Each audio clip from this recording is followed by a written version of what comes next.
أول دفعة للرئيس التنفيذي للابتكار. معنا اليوم بروفيسور اسمه كيف ديباج. He's a visiting professor. بحاول الإنجليزي عشان يفهم البروفيسور. He's a visiting professor of geography and business at the UNC Greensboro with research interests in urban economic development. His talk was partly funded by the Pullman Foundation in Chicago and the World Bank. The session today is about the geography of entrepreneurship and innovation by the US metropolitan area. وإن شاء الله تستفيدوا من هالجلسة. وبليز بعد ما نخلص التوك بنفتح المجال للأسئلة والأجوبة إن شاء الله. Professor, it's over to you. Thank you. Thank you very much. Well, I appreciate the opportunity to talk with you this morning. I am here at the invitation of the United Arab Emirates University, and I'm working with Dr. Cowler on different research projects, so it's a pleasure to get this opportunity to speak. As you mentioned, I'm a geographer, but I'm also in the business school, so it's an unusual combination of interests. My interest in innovation, why do certain places win and why do certain places lose regarding innovation and entrepreneurship? We know that these sorts of things are more successful in some places over others, and that's really fundamentally speaking my primary interest. In terms of the title of today's talk, I'm going to talk a little bit about just entrepreneurship across America. I have a data set, and we looked at all 320 metropolitan areas, and I'll talk about what we did with that shortly.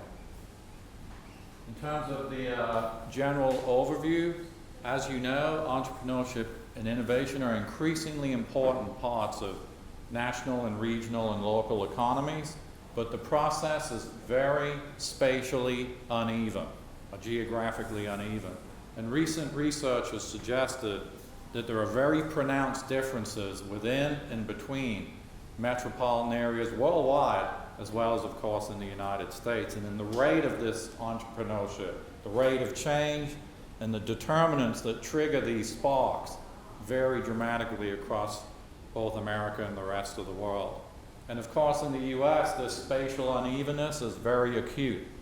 You know, I would say the biggest sparks of all would be the unicorns, billion-plus private companies. And when you look at and map that out in America, it of course is hyper-spatially uneven in the sense that California dominates that marketplace in terms of the range of private unicorns that have evolved in recent years, and other states lagging behind that. And the question then becomes, why is there this acute geographic unevenness in the rate of innovation by place?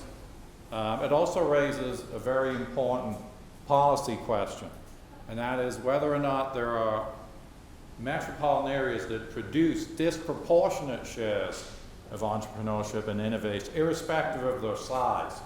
Obviously, we know the largest metropolitan areas tend to have the most innovations, but what about smaller places that have a disproportionate rate of sparks? What generates that, and what are the key triggers there? And how does that link to not just the entrepreneurial ecosystem, which there's a lot of research on that, but the broader talent pool that surrounds that ecosystem, both on the outside and the inside? And so the question then becomes, well, how do you do this? Well, as you know, it's very hard to get good entrepreneurship data and well-defined data and data on startups. It can be a tricky path to take. In the literature, at least in the US, one of the proxies, it's not a perfect proxy, but one of the proxies for doing this is to look at non-farm proprietorship. And we have that data in the US. It's available through the US Bureau of Economic Analysis. You can get it at the metropolitan scale. And that's the data I'm going to talk about today as a sort of a proxy for entrepreneurship and innovation. And much of the literature does use this, so I feel comfortable presenting that to you today. The overall purpose of the paper is to understand how this innovation and these sorts of workers, non-farm proprietors, vary by place and over time. And I won't talk as much about time because I don't want to bore you with a whole series of regression models year after year after year. I'll talk about the most recent one. And then also how this informs government policy regarding innovation. What I'm going to argue is that labor pools that have a really significant share of non-farm proprietorship are going to be captured by a combination of predictors that conceptually are more or less in two categories in terms of the framework of analysis. What we found when we looked at all 320 metropolitan areas, there's really two kind of typologies based on the predictive variables that we uncovered regarding innovation. One is opportunity-based innovation, which is what I think this entire building is all about. And what I'm going to argue is that the key trigger here is simply access to capital. But there's another side of innovation, if you like, or entrepreneurship, that is a very different story, and that is the story of necessity-based innovation, or last resort innovation, where the formal wage and labor pool is not generating the opportunity it might ought to. And you will see entrepreneurs and innovation occur in a much different way when you take this second trajectory. And in the data I'm looking at, what comes through is the key role of the elderly, believe it or not, and immigrant populations. And we'll talk about that a little later. What I'm going to also suggest that what this means is that the very different entrepreneurial outcomes because of these two different trajectories, and that government policy relating to this, I think, needs to be much more nuanced than it perhaps has been. And I'm talking about the US here, not Dubai. Definitions, methods.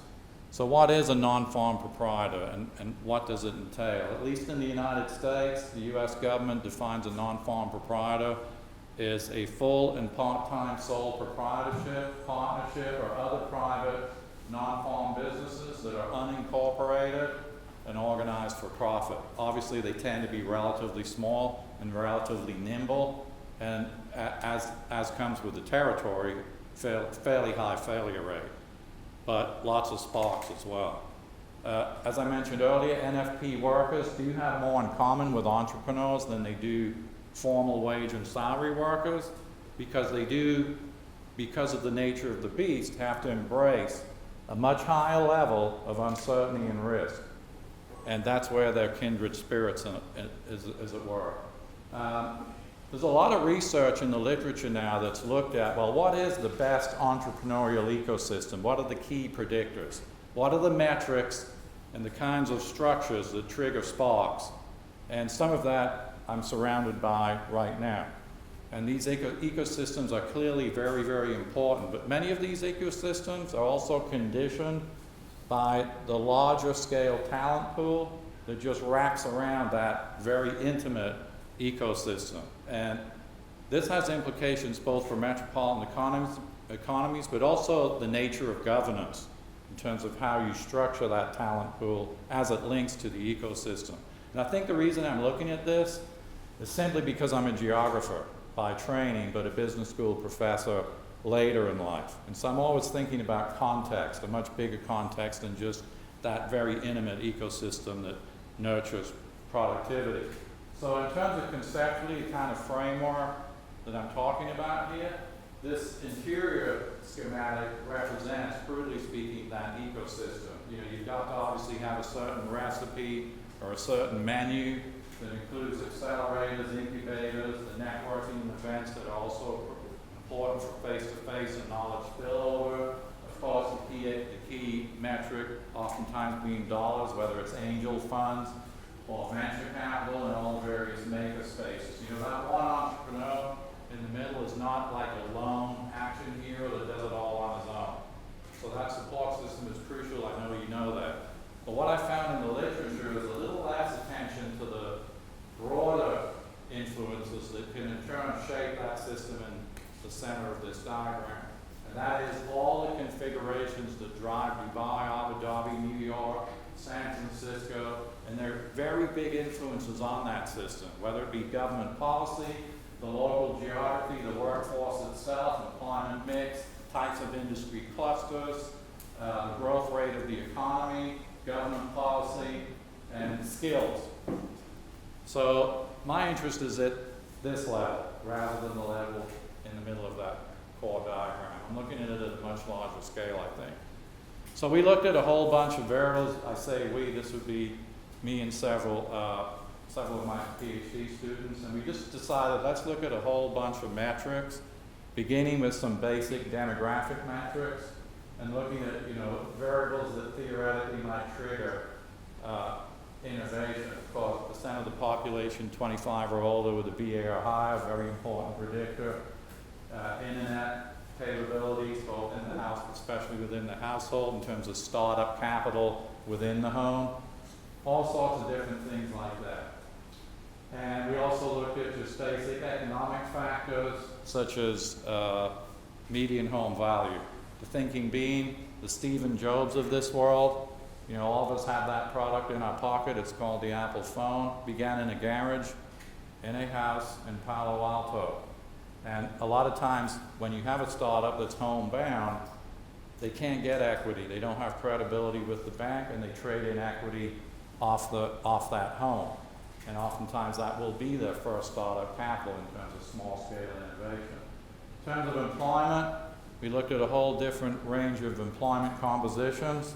The thinking was that this sector in particular might be a big trigger, because that is also a surrogate for access to capital. If you have a metropolitan market with a high proportion of the labor pool in financial services and in retail and in insurance, there's a possibility access to that capital might be easier for that entrepreneur. And we just, you know, look, some people have argued this already. We were just wondering if it would apply for all 320 metropolitan areas as a rule of thumb. And that's what we were kind of interested in. In terms of our findings, well, the interesting thing about non-farm proprietorship is the rate of growth in the U.S. in an aggregate sense nationally. If you look at just formal wage and salary and non-farm proprietors, obviously wage and salary is a much higher net total volume. But if you look at the rate of change over time, what we've seen is non-farm proprietors in America are exploding. In fact, in this time frame from 79 to 2004, they have tripled from about 13 million to almost 40 million. I believe now it's at about 50 or so million net for the whole country, not just metros. So it's playing an increasingly substantive role in the economy. And I've seen it myself just as a professor. You know, I unfortunately have had a 30-year career, which makes me old. But what I saw in my first 10 years as a professor is not one student tell me, I'm going to create my own job. Everybody applied for jobs. In my last 10 years, I would say the share of my students that say, I'm going to create my own job is up to about maybe a third, 2/5. And when it first started happening about 10 years ago, I'm thinking, wow, what are they thinking? They'll never get hired. And then I thought, Keith, they're not going to be hired. They're just innovative, and they're going to create their own opportunity. And this is accelerating, I think, in the U.S. in a significant way. The PhDs and masters in particular are really thinking and contouring their research programs with this in mind from the get-go. It really is, for me, in terms of my career, it's been a shift in the attitude of young talent for me. So it's playing an increasingly substantive role in the national economy in the U.S. Most of these workers, by default, are in these metros. Nearly 90% of all NFP workers are in the metropolitan areas that we're going to look at today.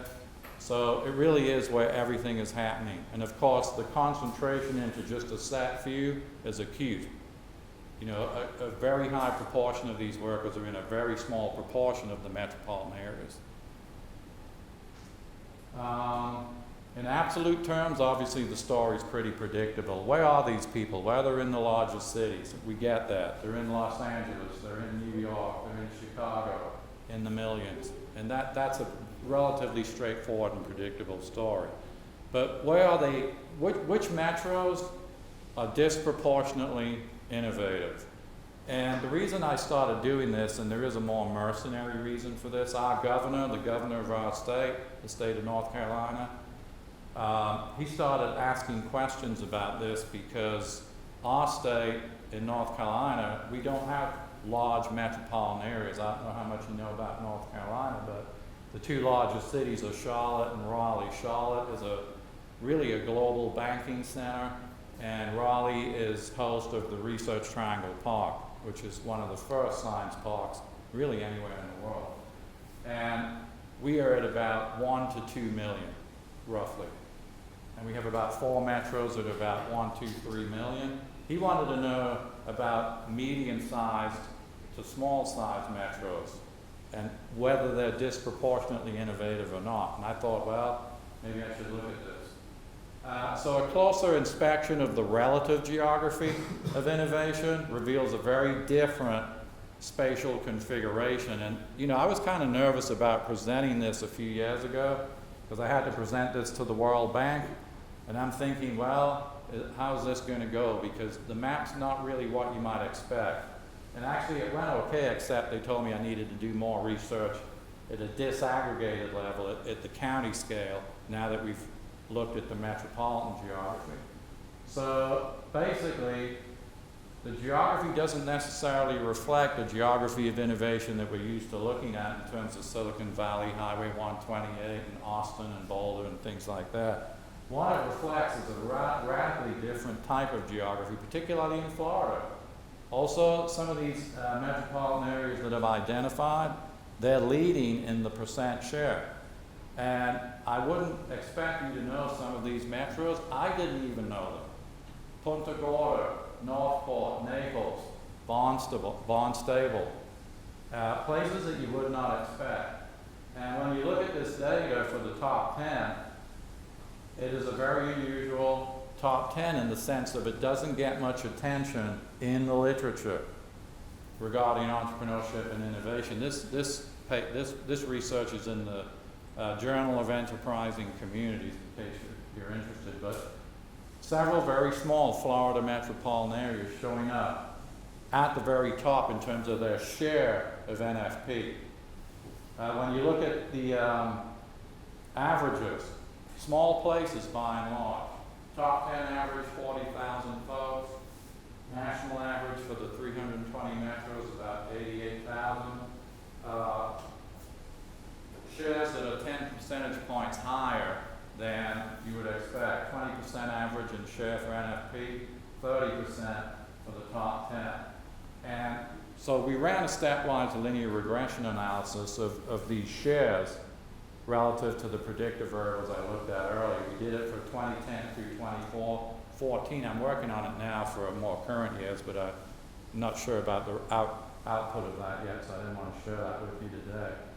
And what we found is that for the most recent year I published in, at least, roughly just under 2/3 of the variation in this innovation for these metropolitan areas, about 60% of the variation, was accounted for by 4 determinants, 4 predictive variables.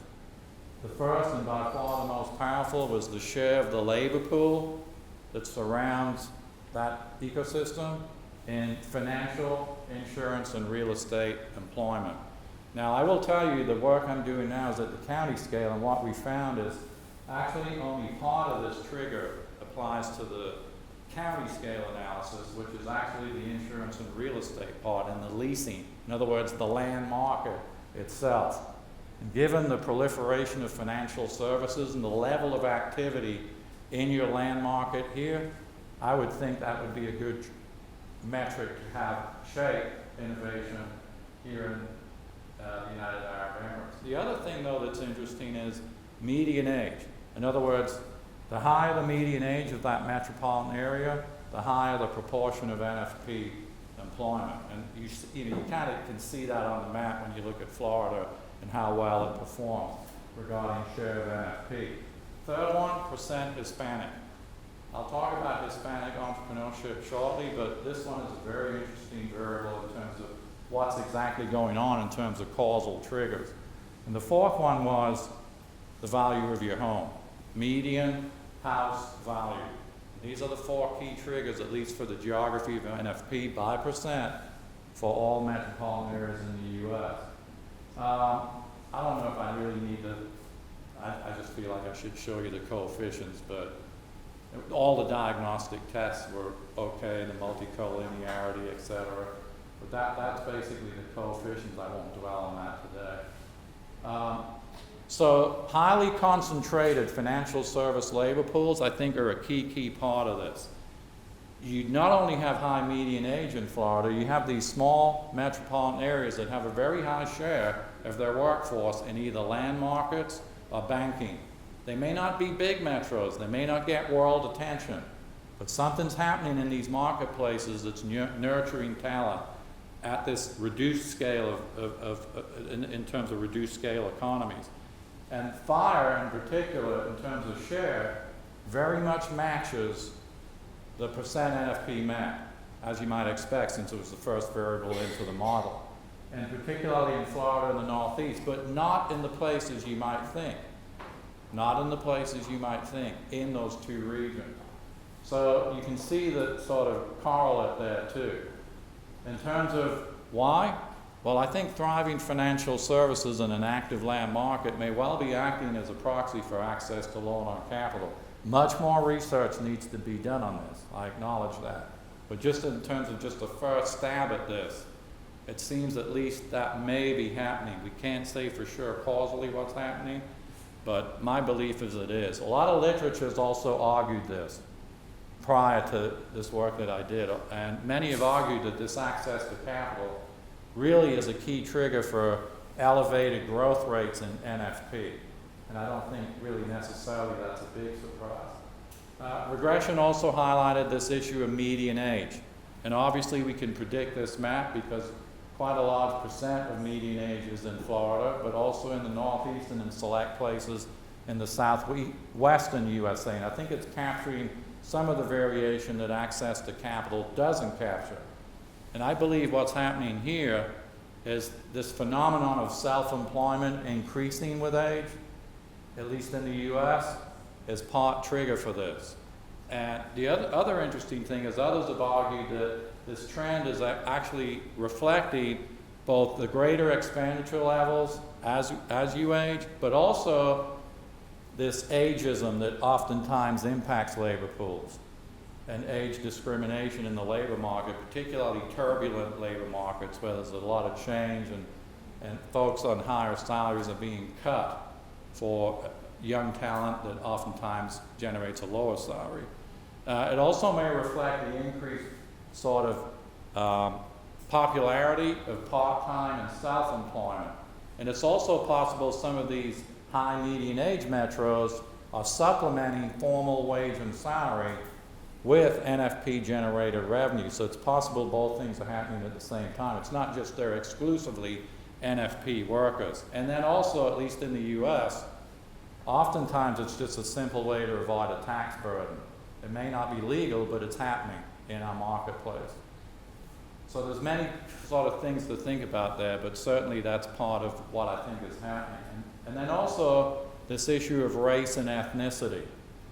And it wasn't one of the more powerful variables, but it was statistically significant at the 1% level. So it's a key trigger. This issue of race and ethnicity and inclusiveness, I think, is a very important part of that labor pool. Again, you can predict the distribution. I will tell you that the sort of Hispanic market here for entrepreneurship is radically different to this.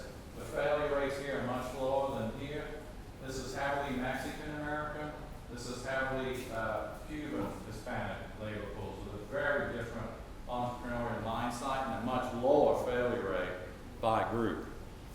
From 1990 to 2012, and this has continued moving forward until 2019, the number of Hispanic entrepreneurs is exponential in growth.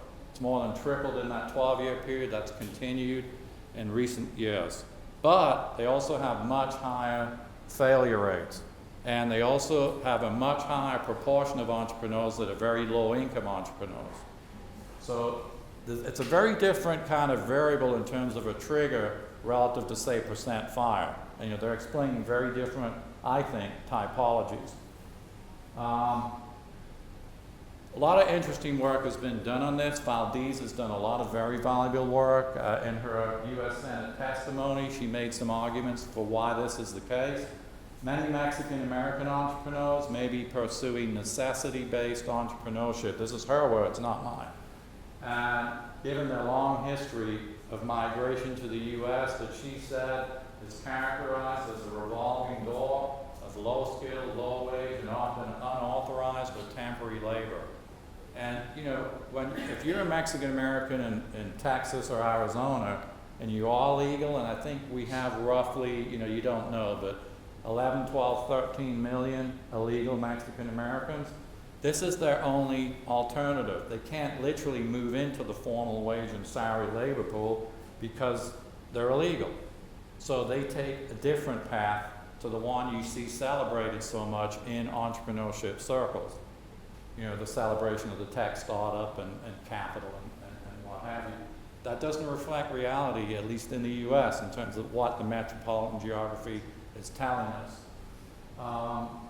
So the final predictive variable that came in is the one that soaked up all the other explanation the first three did not, and it's the issue of trading in your equity off your home because you can't get startup capital in more formal ways. And in many cases that does become the source of collateral for that bank loan. And this is very, very common in the United States and Western Europe. Overall, I think what this is telling us is that, I mean, this is just an argument. I don't have empirics for this yet because I'm actually now doing that, trying to figure out how to capture these two typologies more empirically and test them more rigorously. But this is just my thinking as to what this is telling us. I think it is telling us that there's two very divergent innovation tracks. One that gets a lot of attention, which is the access to capital track. The other that gets very little attention, at least in recent years, and I call it, I know that the literature says net necessity-based entrepreneurship. I just prefer using the term last resort because oftentimes it's just a failure of formal labor mechanisms. And it's almost, I think, driven in part by desperation. And I think that's what these other sort of predictive variables are capturing. And recognizing much more research needs to be done on this before we can figure it out. But I am doing work at the county level to see if it holds up. And it does. We're getting very similar predictive variables when we look at all 3,000 counties in America. So I haven't published it yet, so I don't want to talk about it today. In terms of key policy issues regarding governance, you know, what then should governments be doing as regards these kinds of outcomes? What should a government be doing? What should a metropolitan area be doing, a city, a county, state, emirate, country? Well, I think first off, I think the leadership, and I'm sure you're already doing this, you've got to figure out your different typologies and rigorously define them as it relates to entrepreneurship and innovation, particularly in terms of the motivation of that individual that is triggering this particular spot. That's obvious. In our metropolitan areas, what I'm recommending to metropolitan governments in the US is the danger of lumping all these very fashionable things that we do in ecosystems everywhere. And we have this problem in the US right now. We have these entrepreneurship centers and everybody's doing it. Therefore, no one has a competitive advantage in it. And I think what's happening is in the US, everyone has that same typical blueprint, which is the ecosystem diagram I talked about earlier. And the fact is, there are very divergent forms of entrepreneurship and innovation out there in the US. If we think of the ones that are triggered by percent fire and median home value, you must have capital. And of course, those forms of entrepreneurs in America are actually a small percent of NFPs, but they generate a disproportionate share of value. So that's why they get the attention, because of the amount of value added they generate. These kinds of startups obviously are the ones that are scalable, the ones that are high impact, the ones that are heavily reliant on capital, formal sources, whether it be venture capital or angel funds, or the home, or just a property for banks. They rapidly develop a wide range of partners and networks, which is why that ecosystem is so key. And government policies tend to be very focused on really trying to nurture those assets. On the other hand, by contrast, these necessity-based entrepreneurs, radically different marketplace, also looking for opportunity regarding innovation, really they tend to serve much more local markets. Oftentimes they're in consumer services, not tech, and they really tend to offer just a limited competitive advantage, but they have one real strength, and that would be labor absorption.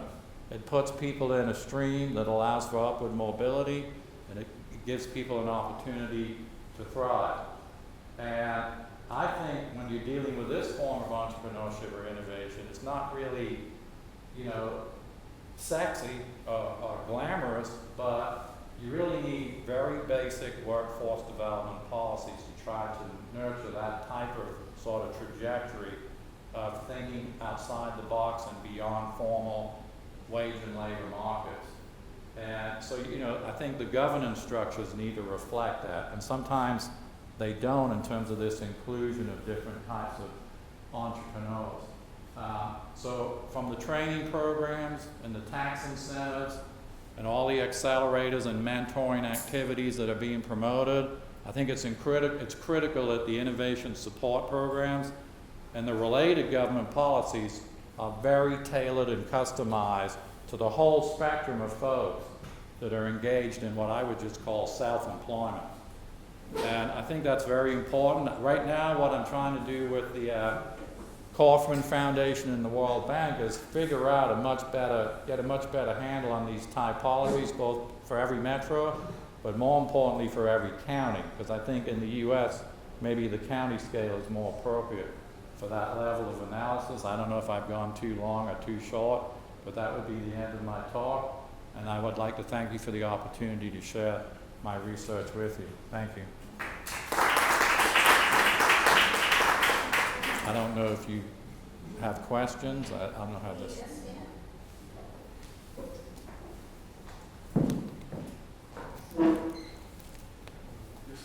Thank you, Dr. Keith, for this interesting subject, actually. Just I have one comment and one question. Just we've seen some statistics that the median age when it is higher, the self-employment is higher. But actually what I'm seeing in UAE, the young people are more in self-employment than the elders. Yeah. There is different areas or different thought of mind, but what I'm saying that not totally the young people coming with the new technologies, with the new thoughts, they are looking for the self-employment better than the normal job or normal career to be in private or government sectors. Focusly than now term, the people more looking for the private sectors and investment areas of these things. So the second, the questions regarding the government. If we're talking about the self-employment, there's some self-employment regarding as entrepreneurs, they can start up their jobs or their economy or their trades, for example. But on the other hand, there is some people who's working from homes, producing some products, for example. So how can the government frame and governing these types of trades, let us say, or products, which is issued by some self-employment peoples, for example, who's working from their own homes, the privacy is to look at it in general view. Well, that is a really good question. I honestly can't speak to Dubai on this because I have zero expertise on it. But it's interesting you bring this up. I teach a course, an online course in entrepreneurial urban planning. And we just met with the Direct Selling Institute CEO. Direct selling is our term for home business, where you direct sell from the home. And we do have a huge problem with home businesses in America, and it's actually got nothing to do with entrepreneurship and innovation. It's got to do with the government regulation. Right now, in order to nurture home business, we have got to radically reconfigure the zoning laws in America, because at this point, home businesses are illegal in residentially zoned land if they generate more than 25% of their revenue from it in terms of household income, or 25% or more of the floor space. And most of this was predicated on the, zoning, land use zoning came out of this sort of heritage of don't create a private or public nuisance, so keep everything that could cause a nuisance away from the home. So that's why when you visit America, you'll see 60% of the land dedicated to single-family home. It comes from this heritage. But the problem is the Steve and Jobs of these worlds that are innovating within the home are having a tough time, because if they're successful, that means they break that 25% barrier. And so we're trying to figure out ways to mitigate that in certain neighborhoods that allow for home business innovation, provided it's more or less virtual, or knowledge-based, and it doesn't involve a lot of trips in and out. Because that's typically what a neighborhood is most upset about. They don't care if it's a virtual application, they just care about external factors. But I think that's one of the big Achilles heels for us, for all our U.S. metro areas. And what's happened lately has been radical surgery. I'm from England, and I came to America for my PhD in state. I never in a million years imagined America would literally dismantle the American dream. And you know, when I got there, I thought, wow, this is bold. The country has a dream named after itself. Because there is no British dream, especially not now, after Brexit. But I wondered, what is this American dream you hear about? Single family home ownership. That's the American dream. That's what that dream means. And so to dismantle that involves dismantling a fundamental mythology of the country. And 3 months ago, I was reading the Wall Street Journal and the New York Times, and Minneapolis, St. Paul, which is a big metropolitan area, has just now abolished single-family zoning, city and metro-wide. So, I mean, that has sent shockwaves through America because it's an attempt to remedy this issue you mentioned. I would add as a side track to that, the median age is high, but I believe it's only high median age because of this influence on Florida. And I think actually a lot of the opportunity-based entrepreneurs in America are very, very young. You know, I see it in my students, so don't get the idea all entrepreneurs are old, because they're not. Actually, I have one comment Yes. on your statement about Britain and Britain. Probably because at that time, British were like under reality. So American dream was British reality. So they were just like dreaming to reach where Great Britain was at that time. Or it's not the case. I'm sorry, I didn't quite understand that. Yeah, like I'm saying maybe at that time actually when America were planning to have their dream, it was the time where you were living the reality. So from the industrial perspective, from education perspective, British were ahead at that time. Well, So we're very, maybe it's a reason why they were dreaming and having dreams. you know, you raise a really good point. I've been asked this question many times because I'm British American, you know, I'm a dual citizen. You know, the U.S. dream is single family ownership, but the strength of America is not rule of law. That's not uniquely American. Rule of law is not uniquely American. I would argue Western Europe is the sort of origin region for rule of law. It's not free market. It's not capitalism. It's not even really innovation. For me, and the person that's articulated this is Alexis de Tocqueville in Democracy in America, and he's from France. The key asset of America that I think makes it unique is philanthropy. And I think what happens in America is a lot of innovation comes out of not the private sector, not the public sector, but foundations. And you know, if you think about entrepreneurship and innovation worldwide, what would be an epicenter for good ideas and best practice for entrepreneurship would be the Kauffman Foundation, which is the largest foundation in the world for entrepreneurship. And so I think that is unique. You know, the idea that alumni at universities will write checks for $1 billion campaign. My university, overwhelmingly our funds come from our alumni. We used to be state supported, now it's overwhelmingly supported simply by people giving back. And that I think I've noticed is a very unique trait about, not unique, but it's a great strength of America. And it's being used to create sparks. And a lot of the foundations are playing a key role in this. So it's not just government's policy and private corporations and young people developing a new idea. It's this key role of the nonprofit and foundations.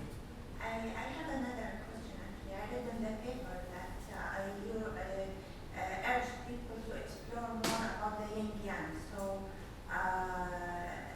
the yin yang entrepreneurship. So on which term this would be like? Explore which area of the yin yang? Again, I'm struggling. It's actually in your paper, Yes. the publication, it said, the journal, it's mentioned that you're advising the new researcher to explore the yin yang entrepreneurship. Yes, Yes. I which how like contradiction of different things can encourage entrepreneurship or You know, I'm not sure I'm hearing you, but yeah. basically, I don't know if I'm answering this correctly, but we have, are you talking about my research team? Yes. Okay.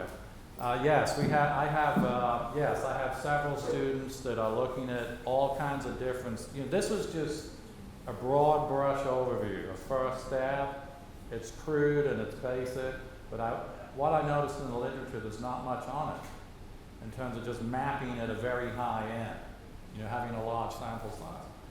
And so yes, we're looking at the county level, which is a much different beast, but we are seeing kind of similar things. What I'm wanting to do is to look at Western Europe and doing a comparative between the two. And then of course my real passion is figuring out, are these typologies really real, and what kinds of specific outcomes do they generate in terms of failure rate, income levels, average age, socioeconomic spectrum, growth rate, and then particularly just focusing exclusively only on startups, because this is a blunt instrument. NFP is a very blunt instrument, and it includes NFP startups, but it includes many other things. But I think the reason it's gotten some attention, like I say, the World Bank did like it because the World Bank mission oftentimes is sort of poverty mitigation and things like that. And that whole spectrum of entrepreneurship sometimes doesn't get the full attention it deserves in terms of self-employment. So yeah, I'm looking at those things, yes.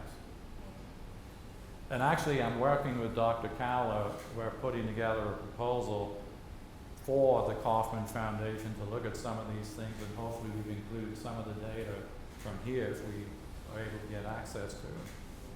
Well, actually, it's a suggestion. Thank you. Chairman of GEM, the Global Entrepreneurship Monitor in Bulgaria, what I found over the past several years, maybe 6-7 years, is that there's a direct correlation between your research and what we've been doing from individual level. Because we're in 111 countries, and we are exploring about 75 indicators related to entrepreneurship. We are measuring the fear of failure. We're measuring even the fear of success. And this is what was missing in that entrepreneurship ecosystem diagram. When you look at those diagrams, and you quite rightly said so, people are just copy-pasting them everywhere. And culture is missing. And culture is an enormous factor wherever you go. This culture, you can easily see it in the UAE, because fear of failure is not something which is openly communicated. Yesterday was the first time I heard the CEO of Dubai FDI talking about fear of failure, and actually identifying the various groups of people living in the UAE and how these various fears can impact economic growth. And one more point, which I cannot really hold myself, and I have to share it. I have never agreed with even the GEM definition of what is entrepreneurship. Because what you are describing and what even we are describing as entrepreneurship is simple self-employment. right. My concept of entrepreneurship is an activity which is producing extraordinary value and capturing that. That's entrepreneurship, and those are the people who are influencing the next ones to come. So maybe you can map it on all these maps if you explore that deep. Do you have time to answer that? 2 minutes. 2 minutes? It's very interesting you bring those two questions up. The latter question, the publication I have in the World Bank report, I don't have the word entrepreneurship and innovation in the title. If you look at the publication, it's the geography of non-farm proprietorship employment. That's sort of not particular. It's a dull term in a sense. So you're right on that side. The culture issue, in my metropolitan area, We are a metropolitan area that had tobacco, textiles, and furniture. 3 big companies. We made most of the denim and jeans anywhere in the world in our market. Most of the cigarettes. I see that cigarette smoking is very popular here. We are making that cigarette for you in our market. And furniture. Many of you will have purchased furniture from our metro. We have the largest furniture factories in the world. 3 traditional factory-style companies. And we have had a devil of a problem getting our leaders to embrace the notion that a 1 out of 10 success rate is great, because they are so fearful of failure in my market. And what I do is I try to tell them, look, a baseball player is a success if they hit the ball and get on base 1 out of 4 times. So why not embrace that failure rate that's part of our national sport? Because in baseball, you know, a good hitter is a hitter that hits it 3 out of 10 times. That's actually a superstar. So I use this baseball analogy to try to change that mindset, because you've got to learn how to fail. Celebrate it, fail fast, and get back up and do it again. And most cultures are hyper fearful of fear. Ours in particular, I think, where I live. And that is a huge challenge, but it's also hard to analytically break down. So it's a difficult challenge, but I wholeheartedly agree with both your comments. Anyone has a pressing question to ask the professor before we close? Thank you so much, Professor Keith Davidge. It's been a pleasure to host you here in Dubai, in the United Arab Emirates. I certainly found the presentation very informative, especially the key policy areas around innovation and also the entrepreneurial ecosystem as well.